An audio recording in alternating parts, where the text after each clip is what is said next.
Hi guys and welcome back to the channel Deepak Yadav Education. Welcome to the daily Hindu news and editorial analysis of 7th of July 2021. तो guys आज है तारीख 7 जुलाई 2021 और है Wednesday. देखेंगे आज का the Hindu complete newspaper. The Hindu complete newspaper को एनालाइज करेंगे, बट लेक्चर में आगे बढ़ने से पहले अगर आप लोगों को ये कंप्लीट न्यूज़पेपर का पीडीएफ चाहिए तो क्या करना है, सबसे पहले डाउनलोड करना है टेलीग्राम और फिर जाकर सर्च बॉक्स में टाइप करना है Deepak Yadav education. As you can see guys आप लोग को ये वाला चैनल मिल जाएगा, उस पर क्लिक करना और जाकर इस चैनल को ज्वाइन कर लेना।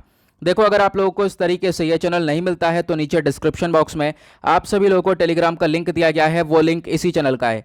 जैसे ही आप उस पर क्लिक करोगे ऑटोमेटिकली ये चैनल ओपन हो जाएगा, इसको जाकर ज्वाइन कर लेना। नाउ ज्वाइन करने से फ़ायदा क्या होगा, यहाँ पर आपको डेली बेसिस पर द हिंदू न्यूज़पेपर मिल जाता है, डेली करंट अफेयर का वीडियो का पीडीएफ मिल जाता है, डेली बहुत सारे डिजिटल नोट्स मिल जाते हैं और ये सारी चीज़ें मिलती हैं बिल्कुल फ्री में, तो जाकर इसको ज़रूर ज्वाइन करना। नाउ बढ़ते हैं आगे, और आगे बढ़ने से पहले हमेशा की तरह हम लोग अपने लेक्चर को एक मैप के क्वेश्चन के साथ स्टार्ट करेंगे। तो आज आप सभी लोगों को मैप में जाकर देखना है जाम्बिया को कहाँ पर है ये एग्जैक्टली लोकेटेड, इंडिया के कंपैरिजन में कहाँ पर है, अच्छे से मैप में देखना, फिर आकर नीचे कमेंट सेक्शन में टाइप करना, जिससे कि आप लोग इसको लंबे समय तक याद रख पाओगे। तो चलो शुरुआत करते हैं। यह है आज का सबसे पहला आर्टिकल जिसमें बातचीत करी गई है 8 राज्य ऐसे हैं जहां पर नए गवर्नर्स आएंगे, उसी के बारे में यहाँ चर्चा है। नए गवर्नर्स को अपॉइंट किया गया है इन 8 राज्यों के अंदर। तो आप देख पाओगे इस पिक्चर के अंदर ये सारी चीज़ें दे रखी हैं कि मतलब कौन कौन से राज्य हैं और कौन कौन से यहाँ पे गवर्नर्स आने वाले हैं। तो ये कुछ इतना इंपॉर्टेंट नहीं है, फिलहाल मैं आपको बता देता हूँ। जैसे कि कर्नाटका के अंदर मिजोरम, गोवा, त्रिपुरा, फिर झारखंड, हरियाणा, मध्य प्रदेश, हिमाचल प्रदेश, यहाँ सभी जगह पर इन 8 जगह पर यहाँ पे नए गवर्नर्स अपॉइंट किए गए हैं, उसके बारे में यहाँ पर चर्चा करी गई है और अलग अलग नाम है, वो सब नाम आपको यहाँ पर देखने को मिल रहे होंगे। नाउ अब हमें क्या करना है, इस आर्टिकल के रिगार्डिंग अपने एग्जाम के पॉइंट ऑफ व्यू से देखना है क्या इंपॉर्टेंट हो सकता है। तो ये गवर्नर वाला जो ये वर्ड है ना, ये अपने आप में एक बहुत इंपॉर्टेंट वर्ड हो जाता है, खासकर हमारा जीएस पेपर 2 इंडियन पॉलिटी के पॉइंट ऑफ व्यू से।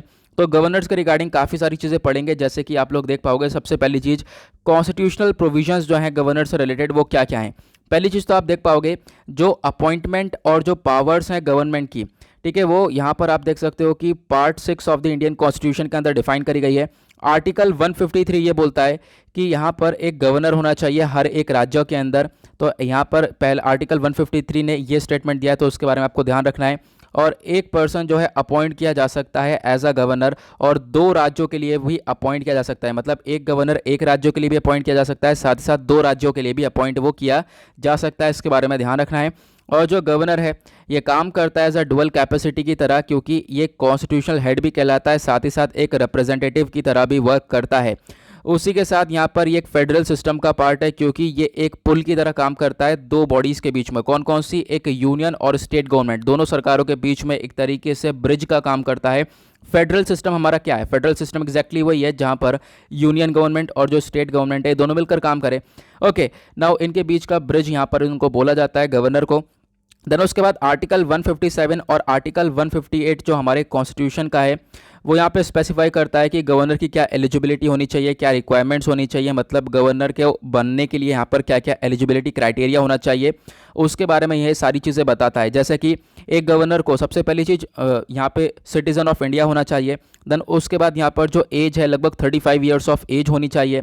देन उसके बाद यहाँ पर जो भी यहाँ पे किसी भी मेंबर को अपॉइंट किया जाएगा एज अ गवर्नर, तो वो मेंबर आप कह सकते हो कि पार्लियामेंट या फिर कोई भी स्टेट लेजिस्लेचर हाउस का यहाँ पे कोई भी मेंबर नहीं होना चाहिए। उसके बाद आप देख पाओगे जो ये टर्म है गवर्नर्स ऑफिस का, ये लगभग 5 साल का होता है, और इन 5 साल के अंदर इस गवर्नर को टर्मिनेट किया जा सकता है, हटाया जा सकता है पहले भी, मतलब इन 5 साल के अंदर पहले भी हटाया जा सकता है। लेकिन ये किसके द्वारा हटाया जाएगा, वो यहाँ पर प्रेसिडेंट है, जो ये डिसमिसल है ये प्रेसिडेंट देंगे। अब यहाँ पे प्रेसिडेंट को कौन एडवाइस करेगा, प्रेसिडेंट को एडवाइस करेंगे काउंसिल ऑफ मिनिस्टर, और काउंसिल ऑफ मिनिस्टर को हेड करेंगे प्राइम मिनिस्टर, ठीक है। तो उसी तरीके से यहाँ पर डिसमिस किया जा सकता है किसी गवर्नर को, तो ये आपको ध्यान रखना है। और एक चीज़ और बताई गई है, किसी भी गवर्नर का जो डिसमिसल है वो बिना किसी ठोस रीज़न के नहीं होगा, मतलब इसके पीछे एक वैलिड रीज़न भी होना चाहिए अगर आप लोग किसी गवर्नर को डिसमिस कर रहे हो तो। साथ ही साथ गवर्नर जो है अपने आप रेजिग्नेशन देकर भी हट सकता है, तो इसके बारे में आपको ध्यान रखना है। नीचे वाला पॉइंट मैं नहीं बताऊंगा, ये आपसे पूछने के लिए यहाँ पे रखा गया है। गवर्नर को एग्जैक्टली अपॉइंट कौन करता है ये ज़रा नीचे कॉमेंट सेक्शन में बताना, ये बहुत इंपॉर्टेंट पार्ट हो जाएगा। ओके, नाउ आगे बढ़ते हैं। यहाँ पर आता है एक और छोटा सा आर्टिकल इंपॉर्टेंट है, बात करी गई है जो जीएसटी है वो जून के अंदर आप देख पाओगे काफ़ी हद तक गिर चुकी है, 1 लाख करोड़ से भी डाउन पहुँच चुकी है। हमारा गोल यही था कि जीएसटी जो है हर महीने लगभग 1 लाख करोड़ से प्लस जो है रहती है, तो काफ़ी हद तक मतलब नॉर्मल कह लो ठीक ठाक रहती है। लेकिन अभी क्या है कि जो गुड्स एंड सर्विस टैक्स का कलेक्शन है जून के टाइम का, अभी क्या हो रहा है, जून के टाइम का कैलकुलेट किया गया और ये बोला गया है कि ये गिर चुका है, लगभग 92,849 करोड़ यहाँ पर हो चुका है, और जो कि मई के अंदर ये 1 लाख करोड़ के आसपास था, मतलब कि इसके अंदर काफ़ी गिरावट देखने को मिली है। उसके बारे में यहाँ पे बोला गया। इसके पीछे का रीज़न सिंपल सा कोविड-19 लॉकडाउन और इन्हीं की वजह से जो है पूरी इकॉनमी आज के टाइम पर शटडाउन है। आज के टाइम पर कोई भी फैक्ट्रीज़ नहीं ओपन, कोई भी बिजनेस ओपन नहीं है, मतलब सही से चीज़ें चल नहीं रही हैं, इकॉनमी ऑब्वियसली बात है रन करेगी नहीं। तो इस लॉकडाउन की वजह से, जो कि कोविड-19 की वजह से यहाँ पे लॉकडाउन लगाया गया है, ये एक बहुत बड़ा रीज़न आपको देखने को मिलेगा इस इकॉनमी के गिरावट के बीच में। और उसके बाद यहाँ पर ये भी बोला गया है कि आने वाले टाइम पे जुलाई के टाइम पर ये हमारी इकॉनमी ग्रो होती हुई नज़र आएगी।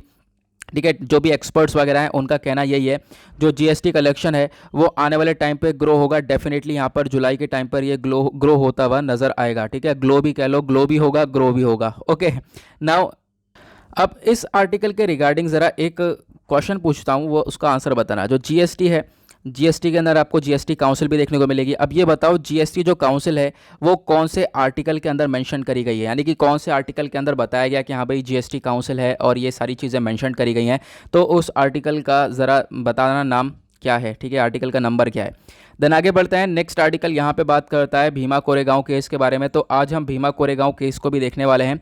तो अभी हो क्या रहा है, जो यूएन बॉडी है उसने ये बोला है, जो भीमा कोरेगांव केस के अंदर एक्यूज पर्सन है, जिनके ऊपर यहाँ पर लांछन लगाया गया था, इल्ज़ाम लगाया गया था, उनको एक तरीके से रिलीज़ किया जा सके। ठीक है, उनको एक तरीके से रिहा कर दिया जाए, ऐसा यहाँ पर यूएन की बॉडी का कहना है। देखो ये वाला आर्टिकल ना आगे भी आया हुआ है पेज नंबर 8 के ऊपर, तो वहाँ पर हम लोग इसको अच्छे से डिस्कस करेंगे। यहाँ पर थोड़ा सा इनकम्प्लीट है ये, और आगे जो पेज नंबर 8 पर है वहाँ पर और भी बहुत सारी इन्फॉर्मेशन दे रखी है, तो वहाँ पर डिस्कस करेंगे। वहाँ पर मैं आपको भीमा कोरेगांव केस भी बताऊँगा, और साथ में आज के टाइम पर एक जो पर्सनैलिटी काफ़ी ज़्यादा न्यूज़ में है रिगार्डिंग दिस केस, ठीक है, जिनकी डेथ हुई है, उनके बारे में भी अभी आपको बताऊँगा। ओके, देन उसके बाद एक आर्टिकल आता है ये वाला। ठीक है, आज का आपने थंबनेल देखा होगा, वो यहीं से पिक्चर निकला है भाई, बहुत टाइम लग गया थंबनेल बनाने के लिए, कुछ भी नहीं मिल रहा था आज के न्यूज़पेपर में से। तो फिर यहाँ पर बाद में एट दी लास्ट जब मैं पेज नंबर 1 पे पूरा घूम कर आया पूरा न्यूज़पेपर, उसके बाद मुझे ये वाला पिक्चर दिखा। ठीक है तो फिर मैंने सोचा कि चलो इसी का इस्तेमाल करते हैं। अब यहाँ पे देखो ये जो आर्टिकल है क्या बोलता है, जो ये हेलमेट्स वगैरह हैं, अब यहाँ पर एक नया तरीके का हेलमेट है, आप लोग देख पाओगे। ये जो इस व्यक्ति ने जो ये हेलमेट लगा रखा है ऊपर, ठीक है, मतलब हेलमेट नहीं कहेंगे, एक तरीके से टर्बन है। तो एक तरीके से जो टर्बन है ना, ये एक टफ टर्बन है, ये इस तरीके से डिज़ाइन करी गई है जो कि बिल्कुल हेलमेट की तरह वर्क करता है, और एक तरीके से यहाँ पर ये सिख राइडर्स को पूरी तरह से प्रोटेक्शन देगा, ऐसा यहाँ पे बोला गया। अब ये सारी चीज़ें जो है कनाडा के अंदर चीज़ें चल रही हैं। ठीक है, कनाडा के अंदर आप कह सकते हो उसके एडवर्टीजमेंट्स वगैरह भी आपको देखने को मिलेंगे, और बहुत सारे स्टेटमेंट्स यहाँ पर किसी व्यक्ति ने दिए हुए हैं इस पूरे के पूरे हेलमेट के रिगार्डिंग। बोला गया है काफ़ी बेहतरीन आपको ये देखने को मिलेगा, जहाँ पर काफ़ी अच्छी तरीके से वर्क किया गया है। ये एक ऐसी फैब्रिक से बना हुआ है जो कि एक बुलेट प्रूफ फैब्रिक है, 3D प्रिंटेड चेन मिल आपको देखने को मिलेगा। और इसका एक सबसे बड़ा फ़ायदा ये है कि आप कह सकते हो कि पूरी तरह से ये हेलमेट की तरह वर्क करने वाला है, और इसका एक टफ पूरा मटेरियल देखने को मिला है, तो उसी के रिगार्डिंग ये सारी चर्चा करी गई है। तो एक टर्बन है, बेसिकली एक टफ टर्बन इसको बोला गया है, जो कि पूरा का पूरा हेलमेट की तरह वर्क करेगा।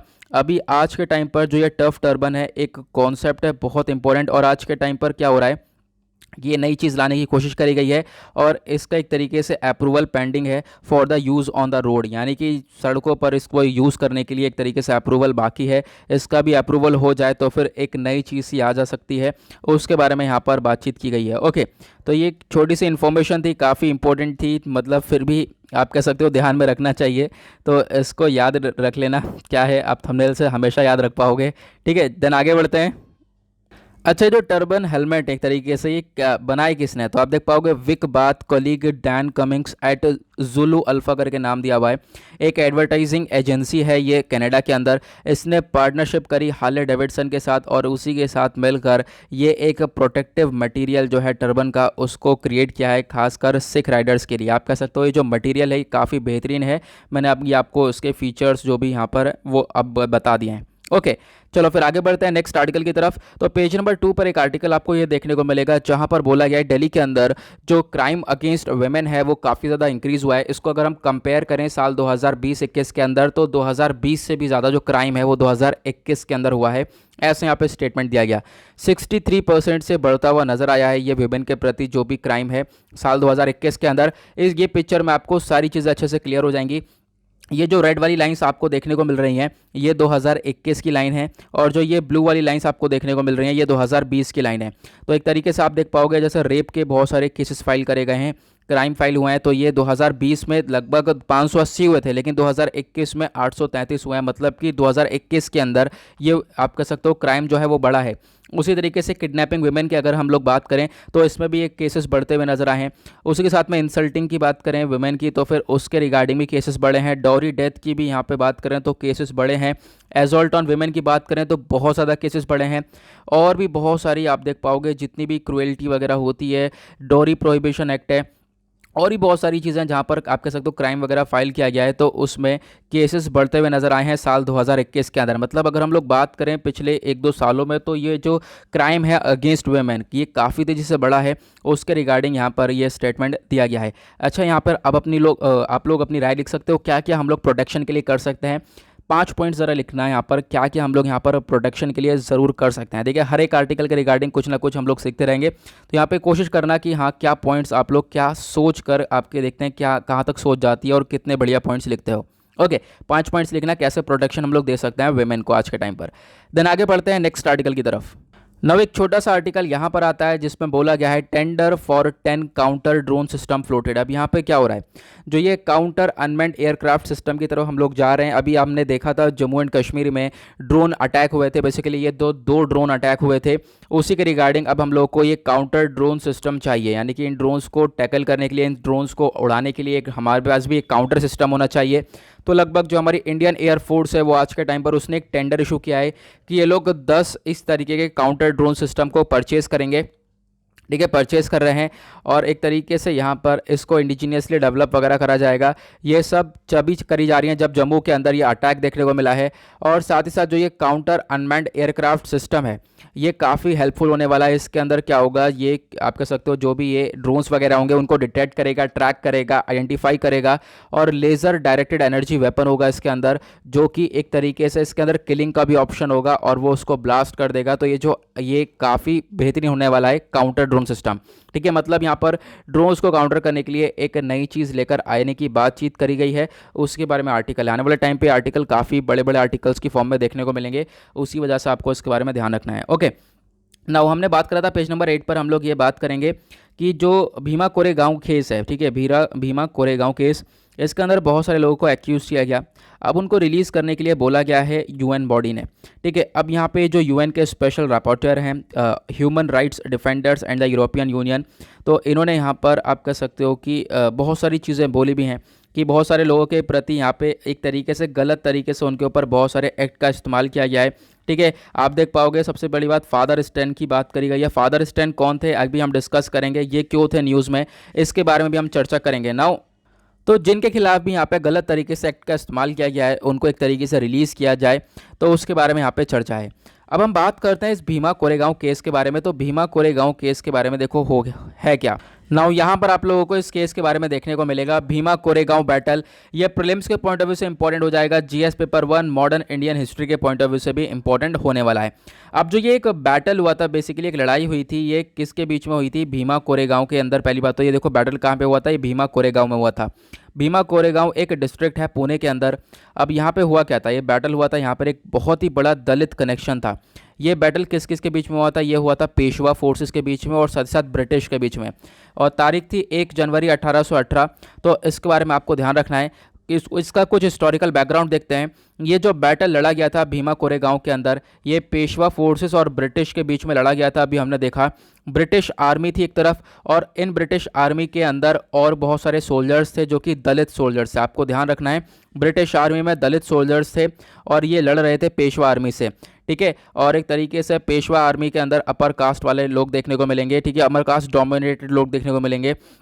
तो क्या थे, अब यहाँ पर क्या हुआ कि ये जो दलित सोल्जर्स हैं, ठीक है, एक तरीके से जो ब्रिटिश आर्मी है, इन्होंने पेशवा आर्मी को हरा दिया था इस केस के अंदर। और अभी यहाँ पे हम लोग बात करेंगे काफ़ी इंपॉर्टेंट चीज़ की भी। अब यहाँ पे हम लोग बात करते हैं जो पेशवा बाजीराव टू है, इन्होंने यहाँ पे इंसल्ट भी किया महार कम्युनिटी का, और यहाँ पर उनको टर्मिनेट किया गया, उनकी सर्विस से हटाया गया, उनकी आर्मी से। तो यह ध्यान रखना। और इन्हीं सब वजह से जो ये महार कम्युनिटी है, इन्होंने ब्रिटिश आर्मी को ज्वाइन किया, ठीक है। जो दलित लोग थे उन्होंने ब्रिटिश आर्मी को ज्वाइन किया, और फिर उसके बाद यहाँ पे पेशवा के अगेंस्ट में लड़ाई लड़ी और पेशवा को हराया, ठीक है। जो ये डिफीट था पेशवा का, मतलब पेशवा आर्मी को हराया गया था। और ये एक तरीके से इसी के साथ यहाँ पर जो ये आप कह सकते हो कि महार कम्युनिटी है, इनकी विजेता बोली गई। ये लोग एक तरीके से विक्ट्री हासिल कर पाए against the caste based discrimination, जहाँ पर एक तरीके से कास्ट को लेकर, जाति को लेकर भेदभाव किया जा रहा था, उस पूरे केस के ऊपर, उस पूरे भेदभाव पर इन्होंने जीत हासिल करी महार कम्युनिटी ने। तो उसके बारे में यहाँ पे चर्चा हुई। उसके बाद यहाँ पे ये बोला गया है ये एक लास्ट बैटल था थर्ड एंग्लो मराठा वॉर का, ठीक है। तो ये आपको ध्यान रखना है, जो कि आप कह सकते हो कि इसके रिगार्डिंग फिर जो बाबा साहब अम्बेडकर थे, यानी कि BR अम्बेडकर साहब थे, यहाँ पे वो एक साइट पर गए, ठीक है, 1 जनवरी 1927 में, जहाँ पर ये पूरी बैटल हुई, वहाँ पर गए। उन्होंने आप कह सकते हो जो भी मेमोरी थी इस बैटल की रिगार्डिंग, उनको वापस से रिवाइटलाइज करा, उसको लेकर यहाँ पे चर्चा करी गई है। मतलब कि एक तरीके से दलित कम्युनिटी ने यहाँ पर हरा दिया था इनको, पेशवा को। तो उसी के रिगार्डिंग यहाँ पर ये बातचीत हो रही है, क्योंकि उनके प्रति काफ़ी ज़्यादा डिस्क्रिमिनेशन हो रहा था, कास्ट बेस्ड डिस्क्रिमिनेशन हो रहा था ना। उस डिस्क्रिमिनेशन को एक तरीके से उसके ऊपर जीत हासिल करी है, ऐसा यहाँ पर बोला गया है। ओके, चलो आगे बढ़ते हैं। बहुत छोटी सी इन्फॉर्मेशन थी, बहुत छोटे से वे में आपको काफ़ी अच्छे से समझ में आ गया होगा। देन उसके बाद ये आर्टिकल आप लोगों ने देखा होगा था, पिछले कुछ दिनों में बहुत ज़्यादा न्यूज़ में कवर किया जा रहा है कि जो स्वामी थे, ठीक है, अब यहाँ पर कौन स्वामी थे अभी आपको मालूम होगा, जो है फादर स्वामी जिनको बोला जाता है, इनकी डेथ हो गई है, ठीक है। अब ये जो डेथ हो गई है, ये एक तरीके से इनको भी यहाँ पे जो भीमा कोरेगांव केस हुआ था इसके अंदर इनको बोला गया था ये एक्यूज पर्सन है, ठीक है, और इनकी डेथ हो गई है। और अब यहाँ पर डेथ होने के बाद ये काफ़ी ज़्यादा न्यूज़ में कवर किए जा रहे हैं। अब ये आर्टिकल क्या है, आर्टिकल ये बोलता है जो लीडर्स हैं, लीडर्स ने हमारे प्रेसिडेंट को, जो रामनाथ कोविंद जी हैं, इनसे यहाँ से बोला है कि आप लोग एक्शन लो, यानी प्रेसिडेंट हमारे एक्शन लें इनकी डेथ के ऊपर। इनकी जो डेथ हुई है वो एक तरीके से इंस्टीट्यूशनल मर्डर है। इनकी फैमिली का कहना यह है कि मतलब इनको एक तरीके से गलत केस में फंसाया गया, ठीक है। जो भीमा कोरेगांव वाला केस था उसके अगेंस्ट में यहाँ पर एक तरीके से गलत केस में फंसाया, बहुत सारे एलिगेशंस लगे और आप कह सकते हो एक्यूजिशन साबित किया गया, UAPA एक्ट के अंदर चार्ज किया गया। देन उसके बाद यहाँ पर बोला यह जा रहा है कि देखो इनको एक तरीके से इनके प्रति स्टेप्स लेने चाहिए, जो भी यहाँ पे डेथ हुई है, डेथ के रिगार्डिंग एक्शन लो, और आप कह सकते हो कि एक्शन लेना पड़ेगा। और भी बहुत सारे लोग जो हैं जिन्होंने इनके ऊपर ये सारे एक्यूजेशंस लगाए हैं, उनके खिलाफ स्टेप लो, तो ऐसा यहाँ पे लीडर्स का कहना है। ओके, नाउ मैं अभी आपको बताता हूँ इनके बारे में, कुछ चीज़ें और क्लियर करता हूँ। ये एक हिंदी आर्टिकल है, यहाँ पे आप समझ पाओगे। देखो जो ये स्टैन स्वामी है, इनकी पिक्चर आपको ये देखने को मिलेगी। तो भीमा कोरेगांव केस से इनका एक रिलेशन सा यहाँ पे बोला गया है। देखो जो पुणे के अंदर भीमा कोरेगांव है, वहाँ पे 1 जनवरी 2018 को क्या हुआ, दलित समुदाय के लोगों ने एक कार्यक्रम हुआ था। अभी क्या हुआ था, मैंने आपको बताया जो ये भीमा कोरेगांव केस हुआ था, तो उसी को लेकर, ठीक है, उसी को आप कह सकते हो कि उसी को देखते हुए 2018 में एक समुदाय कार्यक्रम हुआ था, ठीक है। अब इस दौरान एक हिंसा काफ़ी ज़्यादा भड़क गई थी, ठीक है, और यहाँ पे आप कह सकते हो एक की मौत भी हो गई थी और कई लोग घायल हुए थे। तो बोला यह जाता है जो स्टैन स्वामी थे, इन्होंने यहाँ पर इस कार्यक्रम में भड़काऊ भाषण देने का आरोप लगा इनके ऊपर। और फिर उसके बाद आरोप लगने के बाद 8 अक्टूबर 2020 में NIA ने इनके स्टैन स्वामी के ऊपर UAPA के तहत गिरफ्तारी किया इनको। उसके साथ 10 अक्टूबर 2020 को आप कह सकते हो कि इनको एक तरीके से जो मुंबई की विशेष अदालत है वहाँ पे पेश किया गया। 23 अक्टूबर 2020 को यहाँ पर और ज़्यादा आप कह सकते हो इनको जेल भेज दिया गया। फिर 28 मई 2021 को उन्हें अस्पताल में भर्ती किया गया, जो अभी निकली है, ठीक है। देन उसके बाद यहाँ पे क्या हुआ, अब यहाँ पर इनकी डेथ हो गई है। बोला ये जा रहा था इनकी तबीयत वगैरह ख़राब थी, उसी वजह से यहाँ पर ये सारी चीज़ें हुई हैं, ठीक है। तो यहाँ पर उसी को लेकर ये चर्चा करी गई है। आई होप आपको समझ में आ गया होगा ये भीमा कोरेगांव केस क्या था, ये मैंने अलग से केस समझाया आपको, और साथ ही साथ आपको ये भी बता दिया था, ये भी बता दिया है मैंने कि यहाँ पे भीमा कोरेगांव के अंदर जो भी इंसिडेंट हुआ था 2018 के अंदर, उसके बाद से यहाँ पर ये एक तरीके से जो 2018 वाला इंसिडेंट था उसमें क्या हुआ और उसकी वजह से इनके ऊपर क्या एक्शंस लिए गए थे। देन उसके बाद आगे बढ़ते हैं। ये एक छोटा सा आर्टिकल है जहाँ पर बोला गया है हमारे प्राइम मिनिस्टर मोदी जी ने बधाइयाँ दी हैं दलाई लामा को उनके 86th बर्थडे पर। अभी यहाँ पर इनका 86th बर्थडे सेलिब्रेट किया गया, वहाँ पर हमारे प्राइम मिनिस्टर ने काफ़ी सारी बधाइयाँ दी। जो दलाई लामा है जिनका पिक्चर आप लोग यहाँ पर देख पा रहे होंगे, इनका नाम कुछ और है, ज़रा बताना नाम क्या है इनका। इनको सिर्फ दलाई लामा बोला जाता है, जैसे कि किसी पद को यहाँ पे, जैसे ये प्रेसिडेंट का पद है, जैसे हमारे नरेंद्र मोदी जी को प्राइम मिनिस्टर बोला जाता है, उसी तरीके से यहाँ पे तिब्बत के अंदर जो ये अपर लेवल पर है इनको दलाई लामा बोला जाता है, लेकिन एग्जैक्ट नाम इनका कुछ और है। पता है क्या आप लोगों को? ज़रा नीचे कमेंट सेक्शन में बताना, नहीं पता तो सर्च करो, काफ़ी कुछ सीखने को मिलेगा। ओके, नाउ यहाँ पे क्या है कि फ़ोन कॉल के थ्रू बातचीत करी गई है। बहुत सारी रिपोर्ट्स ये बताती हैं कि मोदी जी ने पहली बार बातचीत करी है, जब से 2014 में ये प्राइम मिनिस्टर बने हैं तब से यहाँ पर पहली बार उन्होंने बातचीत करी है। लेकिन बहुत सारी रिपोर्ट्स ये भी बताती हैं पहले भी इन्होंने बातचीत करी है, लगभग 2019 में भी बर्थडे कॉल हुई थी, लेकिन जो है ये जो कॉल है इसके बारे में पब्लिसाइज़ नहीं किया गया था, एक तरीके से पब्लिक को नहीं पता था, तो उसके बारे में चर्चा है। फिलहाल अभी के लिए कुछ छोटी सी इन्फॉर्मेशन यही है कि जो है इन्होंने 86 बर्थडे पर फ़ोन कॉल करके आप कह सकते हो इनको बधाइयाँ दी हैं इनके बर्थडे की, तो उसी को लेकर ये एक छोटा सा आर्टिकल है। ओके, देन उसके बाद यहाँ पे चाइना और इंडिया के क्राइसिस के बारे में डिस्कशन होने लगा, जो LAC के ऊपर आज के टाइम पर क्लैशेस चल रहे हैं उसको लेकर यहाँ पर ये बातचीत करने लगी है, जो कि काफ़ी पुराना हो चुका है और काफ़ी बार हम लोग ऑलरेडी पढ़ चुके हैं। नाउ आते हैं पेज नंबर 10 के ऊपर, तो यहाँ पे एक छोटा सा आर्टिकल है जहाँ पे बोला गया है सुप्रीम कोर्ट यहाँ पे फोकस कर रहा है मेंटल हेल्थ इंस्टीट्यूशंस के ऊपर। जो मेंटल हेल्थ इंस्टीट्यूशंस हैं वहाँ पर आपको बहुत सारे पेशेंट्स देखने को मिलेंगे, तो उनका कोविड-19 टेस्टिंग हो, उनको वैक्सीनेट किया जाए, उसको लेकर यहाँ पे सुप्रीम कोर्ट आप कह सकते हो स्टेप उठा रहा है। अभी ये आर्टिकल ना एडिटोरियल पर भी आया है मेंटल हेल्थ को लेकर, तो इसके रिगार्डिंग हम लोग एक अच्छे से आंसर राइटिंग फ्रेम करते हुए एक अच्छा एक आर्टिकल डिस्कस करने वाले हैं, वो एडिटोरियल सेक्शन पर डिस्कस करेंगे हम लोग। ओके, देन उसके बाद एक छोटा सा आर्टिकल ये दे रखा है जिसमें बोला गया कंसुलेट जो हैं वो ओपन रहने वाले हैं, कहाँ पर? कंदाहार में, कंदाहार मज़र इंडिया। ठीक है, अब यहाँ पर इंडिया का स्टेटमेंट दिया गया है ये। अब आपको ध्यान देना है, देखो अफगानिस्तान को लेकर ये बातचीत करी गई है। अफगानिस्तान के अंदर आज के टाइम पर बहुत सी प्रॉब्लम्स क्रिएट होती हुई नज़र आ रही हैं, वो आप लोगों को मालूम है क्या क्या प्रॉब्लम्स क्रिएट हो रही हैं। US की आर्मी जो है अफगानिस्तान से बाहर निकल रही है और उसके बाद तालिबान बहुत सारी चीज़ों को कैप्चर कर रहा है। तालिबान ने बहुत सारे जो एम्बेसी हैं, कंट्री के कॉन्सुलेट्स हैं, उनको बंद करवा दिया है। फिलहाल यहाँ पर क्या था, इंडिया का कॉन्सुलेट को भी यहाँ पर आप कह सकते हो बंद करने की बातचीत करी गई, लेकिन अभी यहाँ पे स्टेटमेंट ये आ रहा है कि जो कॉन्सुलेट्स वगैरह है वो ओपन रहने वाले हैं, और इंडिया का स्टेटमेंट है ये। ठीक है, और यहाँ पे एक तरीके से अफगानिस्तान ने ये भी बोला है कि देखो हम लोग एक सिक्योरिटी देंगे, ऑब्वियस ही बात है जो ये एम्बेसी वगैरह हैं इनको एक पूरी तरह से सिक्योरिटी प्रोवाइड करवाई जाएगी, लेकिन ये जो पूरे के पूरे एम्बेसीज वगैरह कॉन्सुलेट्स वगैरह ये ओपन रहने वाले हैं। अब देखो यहाँ पे क्या है, आपको मालूम होगा एम्बेसी और कॉन्सुलेट दोनों अलग अलग वर्ड हैं, क्या डिफरेंस होता है क्या आपको मालूम है? देखो ये जो एम्बेसी है ना, यहाँ पे क्या होता है, ये एक आप कह सकते हो कोई भी कंट्री है उसकी कैपिटल में लोकेटेड होती है, जैसे कि अफगानिस्तान है, अफगानिस्तान के काबुल सिटी में हमारी जो है काबुल है कैपिटल है वहाँ की, तो वहाँ पे हमारी एम्बेसी होगी। ठीक है, अब ये एम्बेसी जो है बड़ी सी कैपिटल के अंदर, राजधानी के अंदर होती है किसी भी कंट्री के अंदर। बाकी जो ये कॉन्सुलेट होते हैं यहाँ पे आपको कॉन्सुलर सर्विसेज मिलती हैं।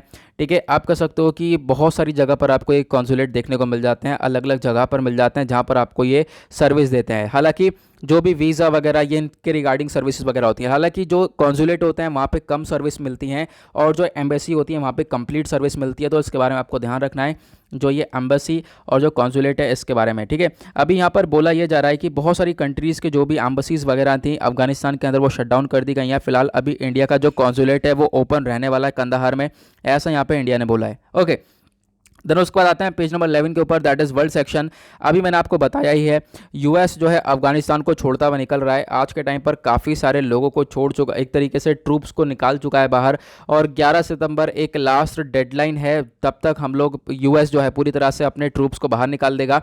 और आपको मालूम है ये आर्टिकल काफ़ी दिनों से हम डिस्कस कर रहे हैं और आने वाले टाइम पे लगातार ये आर्टिकल न्यूज़ में रहने वाला है, तो फिर हम बार बार इसके बारे में चर्चा नहीं करने वाले हैं, काफ़ी बार हम लोग ऑलरेडी पढ़ चुके हैं। ठीक है, अभी क्या हो रहा है कि एयरबेस वगैरह यहाँ पे आर्टिकल ये आता है कि US ने जो है अफगान का जो एयरबेस है वो छोड़ दिया है बिना किसी नोटिस के, ऐसा यहाँ पे बोला गया है। 20 साल से US की आर्मी अभी यहाँ पर काम कर रही थी, एक तरीके से काम क्या कर रही थी, यहाँ पर एक तरीके से प्रोटेक्शन ही दे रही थी इन लोगों को। अब क्या है, US की आर्मी यहाँ से विड्रॉ कर रही है और अब इसकी वजह से जो है यहाँ पर आने वाले टाइम पे बहुत सारे डिस्प्यूट्स देखने को मिलने वाले हैं।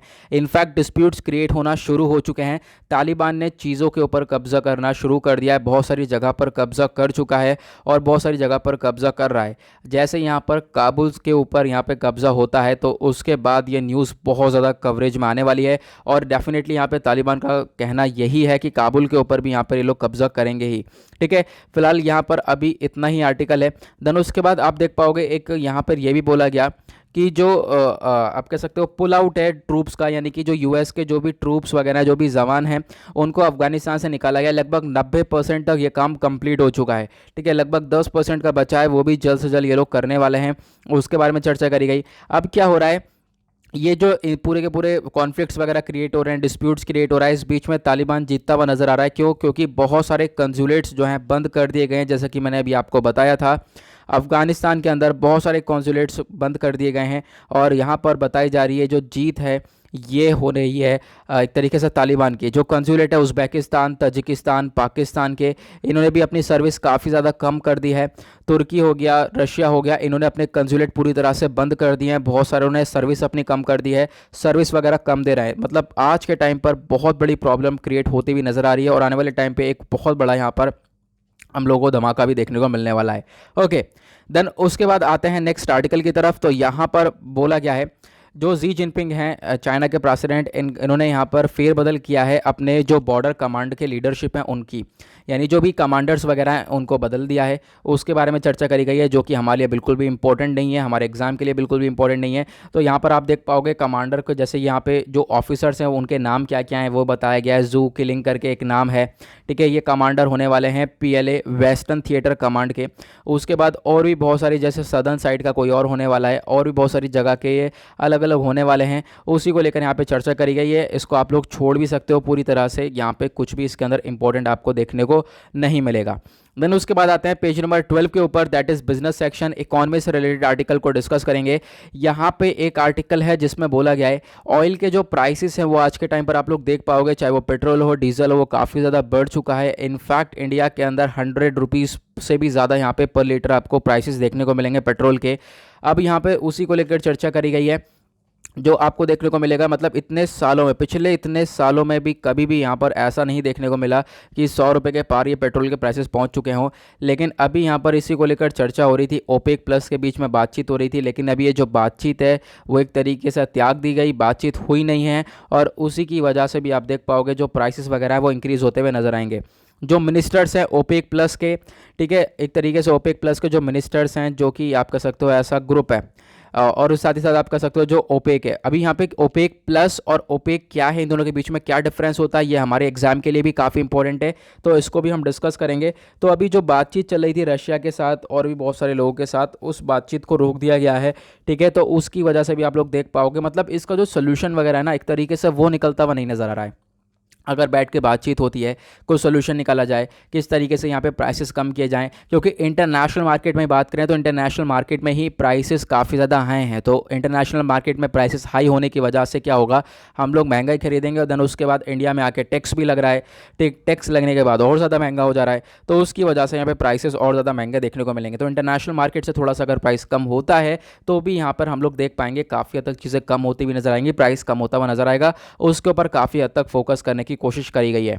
अब मैं यहाँ पे बताने वाला हूँ आपको आपके एग्जाम रिलेटेड काफ़ी इंपॉर्टेंट कॉन्सेप्ट्स को। एक है ओपेक, ठीक है, बहुत ज़्यादा कन्फ्यूजन होती है लोगों को, और दूसरा होता है ओपेक प्लस। इन दोनों के बीच में क्या डिफरेंस है, तो पहले हम लोग डिस्कस करेंगे ओपेक के बारे में।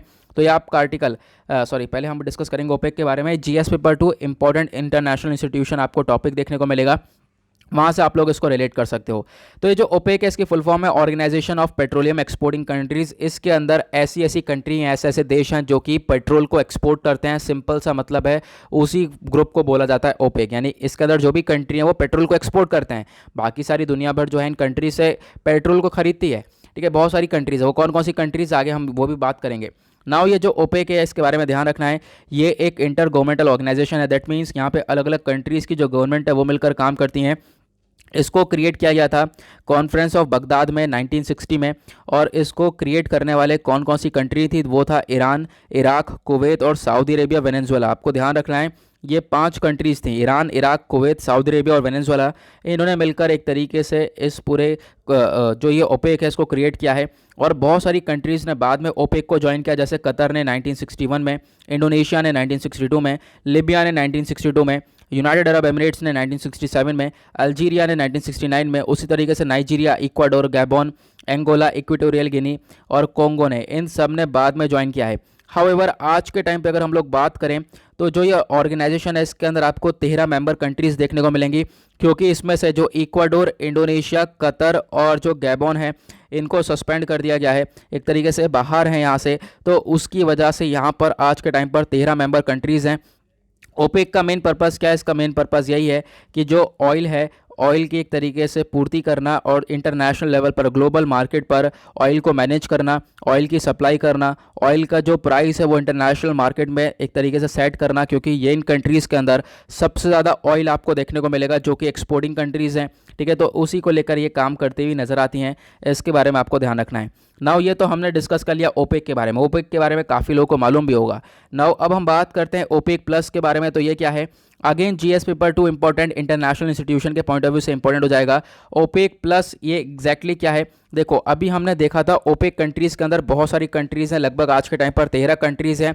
अब उन कंट्रीज़ को छोड़कर और भी बहुत सारी कंट्रीज़ है जहां पर ऑयल का प्रोडक्शन होता है, उन कंट्रीज़ को, ग्रुप को बोला जाता है ओपेक प्लस। ठीक है, इनको नॉन ओपेक कंट्रीज़ भी बोला जाता है, आपको ध्यान रखना है। और इन ये जो ओपेक प्लस कंट्री है इनके अंदर कौन कौन सी कंट्री देखने को मिलेगी? तो जैसे Azerbaijan, Bahrain, Brunei, Kazakhstan, Malaysia, Mexico, Oman, Russia, south Sudan, आपको ये सारी कंट्रीज़ देखने को मिलेंगी जो कि ओपेक प्लस के अंदर है। और इसका मतलब यही है, देखो ये लोग भी एक्सपोर्ट करते हैं क्रूड ऑयल वगैरह को, लेकिन ये ओपेक कंट्रीज़ नहीं है, ये नॉन ओपेक कंट्रीज़ है। तो आप समझ लेना ओपेक प्लस के अंदर आपको नॉन ओपेक कंट्रीज़ देखने को मिल पाएंगी। ओके, तो ये एक छोटी सी इन्फॉर्मेशन है, तो इसके बारे में आपको ध्यान रखना है, काफ़ी इंपॉर्टेंट ये हो जाता है हमारे एग्जाम के पॉइंट ऑफ व्यू से। नाउ चलते हैं अपने एडिटोरियल सेक्शन पर, देखेंगे आज के इंपॉर्टेंट एडिटोरियल्स को। नौ एडिटोरियल सेक्शन पर आज आपको 2 एडिटोरियल देखने को मिलेंगे जो कि इंपॉर्टेंट हो जाते हैं। 2 में से भी एक तो बहुत ज़्यादा इंपॉर्टेंट हो जाता है, तो वो ये दोनों है। ठीक है, ज़्यादा पे फोकस मत करना, जैसे कि ये ऊपर वाले आर्टिकल हैं, इनके अंदर यहाँ पे आपका सबका ऑथर ने कहीं कहीं पर्सनल व्यू भी दे रखा है, और एक तरीके से वो व्यू आप बिल्कुल भी इस्तेमाल नहीं कर सकते हो अपने एग्ज़ाम में जिस तरीके यहाँ पे दिया गया है। तो आपको क्या होता है, पढ़ना होगा और आपको देखना होगा कि हम लोग उस चीज़ को इस्तेमाल कर सकते हैं एग्ज़ाम में या नहीं कर सकते हैं, तो उस चीज़ को देखते हुए आर्टिकल पढ़ना है। ठीक है, तो ऐसा नहीं है कि यहाँ पर जिसका हम यूज़ नहीं कर सकते वो भी हम लोग यूज़ कर रहे हैं, तो वहाँ पर आपको मालूम है नेगेटिव मार्किंग भी देखने को मिल जाती है। ओके, अब यहाँ पे हम लोग बात करते हैं क्या है एग्जैक्टली। ये जो पहला आर्टिकल है एडिटोरियल का, ये बात करता है मेंटल हेल्थ केयर के बारे में। तो ये जो पूरा आर्टिकल है इसके रिगार्डिंग मैं आपको एक इसका आप कह सकते हो बहुत एक अच्छा सा आर्टिकल बताता हूँ। मेंटल हेल्थ केयर के बारे में हम लोग भी डिस्कस करेंगे, क्या होती है मेंटल हेल्थ केयर, और इसमें मेंस में आंसर राइटिंग आ सकती है, तो उसके पर्सपेक्टिव से हम लोग इसको प्रॉपरली डिस्कस करेंगे।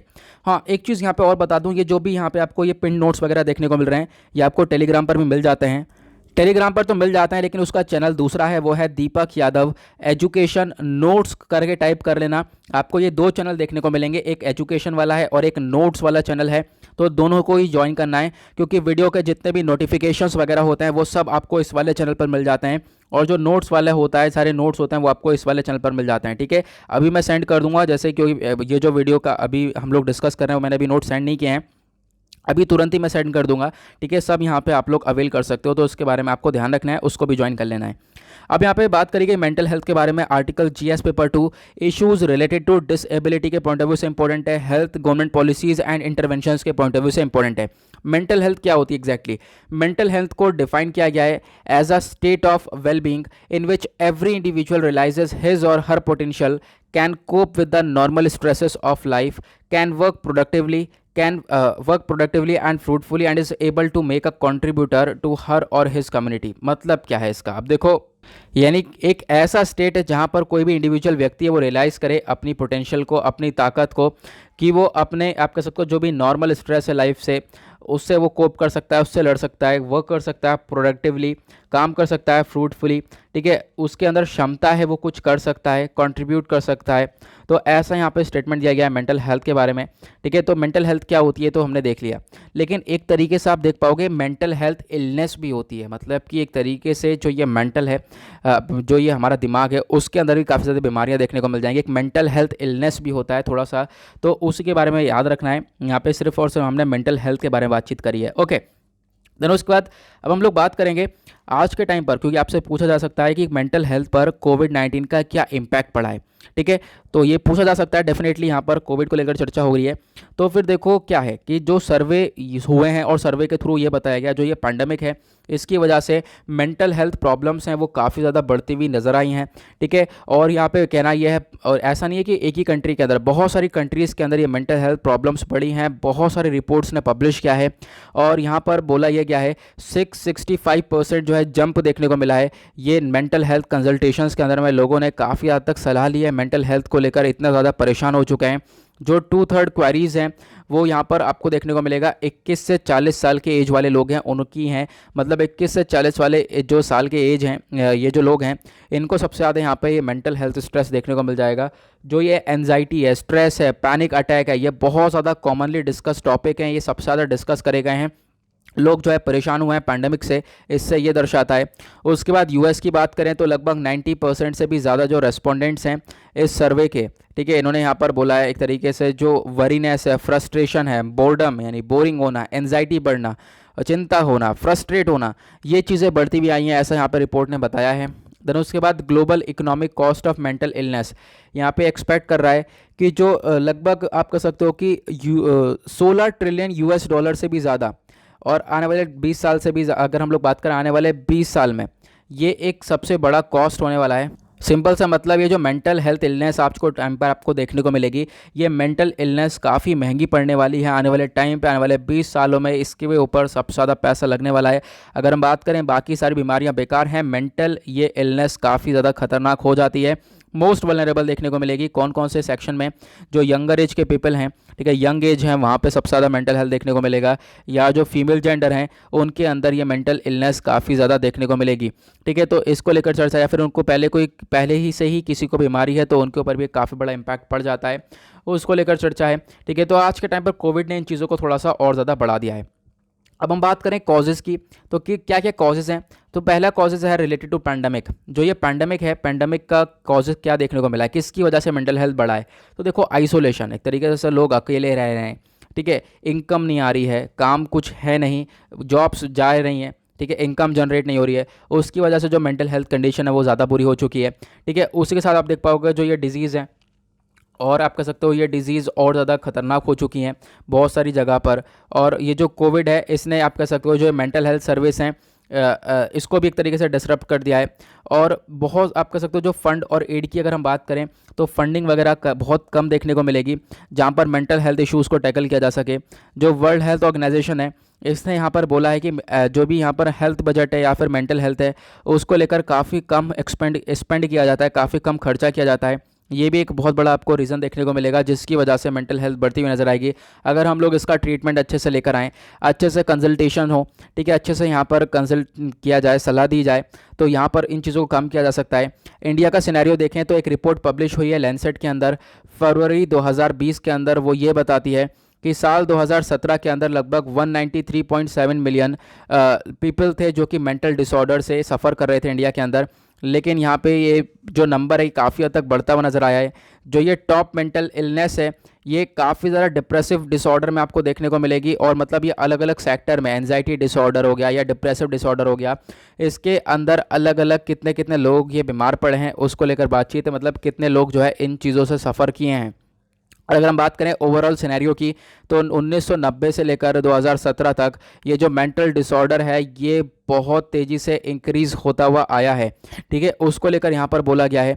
उसके साथ बजट स्पेंडिंग की बात करें जो ये साल 2020 है, यहाँ पर आप देख पाओगे बजट वगैरह काफ़ी कम था। फिलहाल अभी के टाइम पर थोड़ा सा हेल्थ सेक्टर में हमने बजट वगैरह यूज़ किया है, लेकिन हम लोगों को मेंटल हेल्थ के ऊपर थोड़ा सा और ज़्यादा फोकस करना होगा, खासकर इस कोविड-19 पैंडमिक के टाइम पर। इंडिया का जो हेल्थ केयर बजट है 2018 के अंदर वो आप देख पाओगे वो 52,800 करोड़ का था, ठीक है। लेकिन यहाँ पे क्या है कि इस थोड़ा सा बजट में ऊपर उतार चढ़ाव देखने को मिलेगा, कहीं पर ज़्यादा कहीं पर कम देखने को मिलेगा। फिलहाल हम लोगों को फोकस ये करना है, थोड़ा सा हम लोगों को स्पेंड करना पड़ेगा, खर्च करना पड़ेगा मेंटल हेल्थ के ऊपर, और ये काफ़ी मतलब ज़रूरी भी है क्योंकि हेल्थ सेक्टर पे आज के टाइम पर हम लोग काफ़ी हद तक कम खर्च करते हैं, उसको लेकर चर्चा करी गई है। आज के टाइम पर बहुत सारे इनिशिएटिव हैं जो कि इन चीज़ों को टैकल करते हैं, वो है मेंटल हेल्थ केयर एक्ट 2017 का आपको देखने को मिलेगा। ये इसको यूज़ किया गया था 2018 में, इसको यूज़ में लाया गया। ये क्या करता है, rights of person with disabilities को लेकर वर्क करता है। ठीक है, यहाँ पे उसके बाद आपको एक दूसरा इनिशिएटिव किरण देखने को मिलेगा, जो ministry of social justice and empowerment है। इन्होंने यहाँ पर इसको लॉन्च किया था। एक फ्री हेल्पलाइन नंबर है जो कि उन लोगों को सपोर्ट देगा जो कि काफ़ी स्ट्रेस में है, काफ़ी एंजाइटी में, काफ़ी डिप्रेस्ड लोग हैं, बहुत सारी मेंटल हेल्थ कंसर्न है, तो उसको लेकर यहाँ पर सपोर्ट मिल जाएगी इस हेल्पलाइन नंबर पर। उसी के साथ जो मैंने पहला वाला इनिशिएटिव बताया, यहाँ पे ये जो एक्ट है, यहाँ पर भी जो भी पर्सन विद डिसेबिलिटी हैं उनकी राइट्स को लेकर बातचीत करी जाती है। और उसके साथ ये मनोदर्पण इनिशिएटिव आपको देखने को मिल पाएगा। ये एक इनिशिएटिव है मिनिस्ट्री ऑफ एजुकेशन का। ये आत्मनिर्भर भारत अभियान के अंडर में चलाया था। इसका मेन फोकस यही था कि जो स्टूडेंट्स हैं उनको एक साइको सोशल सपोर्ट दिया जा सके, फैमिली मेम्बर्स हो गए, टीचर्स हो गए, उनकी मेंटल हेल्थ के ऊपर वर्क किया जा सके, खासकर कोविड-19 के टाइम पर उनको एक सपोर्ट दिया जा सके, उसके बारे में यहाँ पे चर्चा है। अभी मैंने आपको बताया मेंटल हेल्थ केयर 2017, तो उसके बारे में यहाँ पे आपको देखने को मिलेगा। यहाँ पर बहुत सारे लोग हैं, ठीक है, मतलब एक तरीके से जो भी डिसेबल पर्सन है उनको एक तरीके से सपोर्ट दिया जाए, तो उसके बारे में यहाँ पे आपको ध्यान रखना है। ठीक है, इस आर्टिकल से काफ़ी हटके हमने चीज़ें डिस्कस करी हैं, लेकिन जो हमने डिस्कस करी हैं वो पूरी वर्थ करती हैं और बहुत इंपॉर्टेंट चीज़ें डिस्कस करी हैं। इसको आप लोगों को याद रखना है। मेंटल हेल्थ के बारे में क्या इम्पैक्ट पड़ा है कोविड का, ये आपसे क्वेश्चन इस बार बन सकता है। ठीक है, मेंटल हेल्थ क्या है, उसके ऊपर क्या इम्पैक्ट पड़ा है कोविड का, क्या कॉजेज़ हैं, ये पूरा हमने सिनेरियो डिस्कस कर लिया है। ओके, देन उसके बाद नेक्स्ट आर्टिकल में बात करेंगे। यहाँ पर बोला गया है चाइना का गेम प्लान। चाइना आज के टाइम पर अपना इंफ्रास्ट्रक्चर डेवलप करता हुआ आएगा अपने बॉर्डर के आसपास, और अगर इंडिया उसी तरफ दूसरी तरफ अपना बॉर्डर की तरफ अगर इंफ्रास्ट्रक्चर वगैरह डेवलप करता है तो उसके बाद वो चाइना को पसंद नहीं आता, जो है इनके बीच में कॉन्फ्लिक्ट क्रिएट हो जाते हैं। तो आप देख पाओगे आज के टाइम पर चाइना काफ़ी तेज़ी से अपग्रेड कर रहा है अपने एयरफील्ड्स को, कंस्ट्रक्ट कर रहा है अपने एयरक्राफ्ट शेल्टर्स को, नए रनवेज बना रहा है, अंडरग्राउंड शॉर्ट स्टोरेज चल रहा है, बहुत ज़्यादा कंस्ट्रक्शन चलता हुआ नज़र आ रहा है। ऐसा यहाँ पे सैटेलाइट की फ़ोटोज़ बताती हैं। सैटेलाइट के थ्रू यहाँ पे हाई रेजोल्यूशन की फ़ोटोज़ दी गई हैं, उसमें यहाँ पे बताया गया है। तो इससे क्या प्रतीत होता है, क्या चाइना तैयारी कर रहा है ईस्टर्न लद्दाख में? देखो इसी वजह से क्या हो रहा है ना, कंस्ट्रक्शन वगैरह बढ़ता हुआ नज़र आ रहा है, मतलब एक तरीके से कहीं ना कहीं अपने आप को स्ट्रेंथन कर रहा है, और इसी वजह से जो टेंशन्स वगैरह हैं दोनों के बीच में वो आपको ख़त्म होते हुए नज़र नहीं आएंगे, किसके बीच में, इंडिया और जो है चाइना के बीच में। देन उसके बाद यहाँ पर आप कह सकते हो जो अपग्रेडेशन है, ये एक तरीके से इसका एम ये भी हो सकता है, ये लोग क्या एम हो सकता है ये भी हम लोग नहीं जानते हैं, क्योंकि पता नहीं क्या होता है इनका, मतलब कभी भी कुछ भी यहाँ पे स्टेप्स उठाए जा रहे हैं उसको लेकर चर्चा है। आज के टाइम पर आप देख पाओगे, यहाँ पर आप देख पाओगे मतलब ज़्यादा कुछ चीज़ें दी नहीं गई हैं, ज़्यादा मतलब खास चीज़ें नहीं देखने को मिलेंगी। कुछ इंपॉर्टेंट चीज़ें जो कि एग्जाम के लिए वो आपको नहीं देखने को मिलेंगी। फिलहाल मैं आपको यहाँ पे कुछ और चीज़ें बताता हूँ, जैसे कि यहाँ पर इंडियन एयरफोर्स आज के टाइम पर उसके पास बहुत सारी आपको इक्विप्ड चीज़ें देखने को मिलेंगी। हुआ क्या था, 1962 के अंदर जो इंडिया और चाइना के बीच में वॉर हुआ था, इंडिया चाइना कॉन्फ्लिक्ट हुआ था, वहाँ पर हम लोगों ने IAF का यानी इंडियन एयरफोर्स का सही से इस्तेमाल किया नहीं। लेकिन आज के टाइम पर इंडिया के पास बहुत सारे इक्विपमेंट्स देखने को मिलेंगे। एक तरफ तो हमने बात करी चाइना की, तो चाइना अपग्रेडेशन करता रहे, लेकिन बात करते हैं इंडिया की, तो इंडिया के पास भी बहुत सारे आपको एयरक्राफ्ट देखने को मिलेंगे, बहुत सारे आपको सिस्टम्स देखने को मिलेंगे। खासकर इंडियन एयरफोर्स की अगर हम बात करें तो यहाँ पे आपको देखने को मिलेगा जो जैगुआर्स हैं, मिराज 2000 हो गया, ठीक है, उसके साथ सुखोई हो गया, और आज के टाइम पर राफाल भी हम लोग खरीद रहे हैं। तो ये सारे आप देख पाओगे एक कहीं ना कहीं एक बहुत बढ़िया स्टेप हमारे पास है, और हम लोग जो है इसका इस्तेमाल कर सकते हैं अगर कोई भी कॉन्फ्लिक्ट क्रिएट होता है। तो आज के टाइम पर क्या करने की ज़रूरत है भारत को, अगर ये चीज़ देखते हुए जो तिब्बत वाला साइड है वहाँ पर जो है चाइना अपनी तरफ अपग्रेडेशन काफ़ी तेज़ी से बढ़ा रहा है, इसको देखते हुए इंडिया को क्या करने की ज़रूरत है, इंडिया को अपना एयर डिफेंस सिस्टम को और ज़्यादा अपग्रेड करने की ज़रूरत है, जो कि हम लोग काफ़ी हद तक कर रहे हैं। अब ये को अपग्रेडेशन तो एक तरफ चल रहा है, दूसरी तरफ उस अपग्रेड को मॉनिटर करने की ज़रूरत है, कहाँ पे हमारी मिस्टेक्स हैं, पिछले थोड़ा सा हम लोग अपने पास्ट वगैरह को एनालाइज कर सकते हैं, कहाँ कहाँ पर हमने कैसे कैसे अपने इंडियन एयरफोर्स का इस्तेमाल किया है, आने वाले टाइम पर हम लोग कैसे इस्तेमाल कर सकते हैं, इन चीज़ों के ऊपर फोकस किया जा सकता है। उसी के साथ यहाँ पर आप कर सकते हो जो अपग्रेडेशन है उसको मॉनिटर किया जा सके, ठीक है, और क्या क्या हम लोग को ज़रूरत है उसके ऊपर काम किया जा सके, तो ये एक सबसे बढ़िया हो सकता है। गेम प्लान क्या है इसका, देखो अभी हमें नहीं पता चाइना का गेम प्लान क्या होगा, क्या रहने वाला है, इसके बारे में किसी को कुछ नहीं पता, कभी भी कुछ भी हो जाता है, ठीक है, तो गेम प्लान के बारे में हम लोग को नहीं पता। लेकिन अभी के फिलहाल बात यह है चाइना आपका कंस्ट्रक्शन करता हुआ नजर आ रहा है, तो उसकी वजह से इंडिया को भी थोड़े बहुत स्टेप्स उठाने पड़ेंगे, और थोड़े बहुत स्टेप्स इंडिया आज के टाइम पर उठाता हुआ भी नजर आ रहा है। ओके, तो गाइज़ ये थे दो आर्टिकल, एडिटोरियल काफ़ी इंपॉर्टेंट थे, और आई होप आपको दोनों अच्छे से समझ में आ गए होंगे। नाउ इसी के साथ करते हैं लेक्चर को समाप्त, मिलते हैं आप लोगों से नेक्स्ट वीडियो में। आज के लिए bye bye, thank you and have a nice day, Jai Hind.